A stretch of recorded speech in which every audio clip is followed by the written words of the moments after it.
আবহাওয়ার খবর জানতে চলে যাচ্ছি সহকর্মী ফারিহা সাজনিনের কাছে। ফারিহা, আজকের আবহাওয়া নিয়ে আপনার কাছে কি তথ্য আছে, আমাদেরকে বিস্তারিত জানাবেন।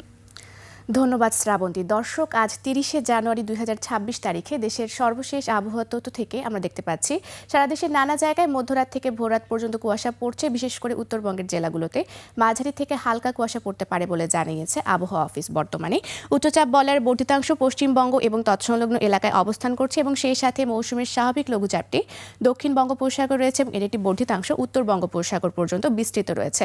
আজ দেশের আকাশ আংশিক মেঘলা থাকবে এবং তাপমাত্রা শুষ্ক থাকতে পারে। সেই সাথে দিন এবং রাতের তাপমাত্রা সামান্য পরিমাণ কমে যেতে পারে।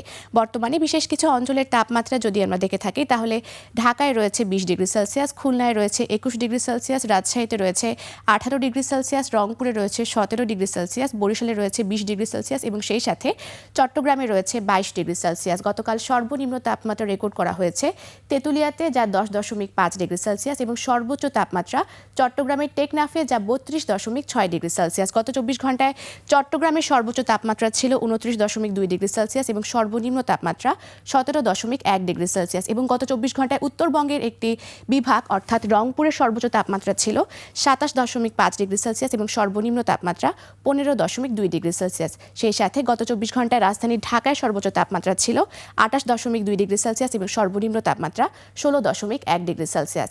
আজ ঢাকার আকাশ আংশিক মেঘলা থাকতে পারে এবং উত্তর অথবা উত্তর পশ্চিম দিক থেকে ঘন্টায় 5 থেকে 10 কিলোমিটার বেগে বাতাস প্রবাহিত হতে পারে। সেই সাথে আজ ঢাকায় দুপুর নাগাদ খানিকটা রোদ উঠবে এবং সূর্যাস্ত হবে সন্ধ্যা 5:43 দর্শক, এই ছিল আমাদের আজকের আবহাওয়ার তথ্য।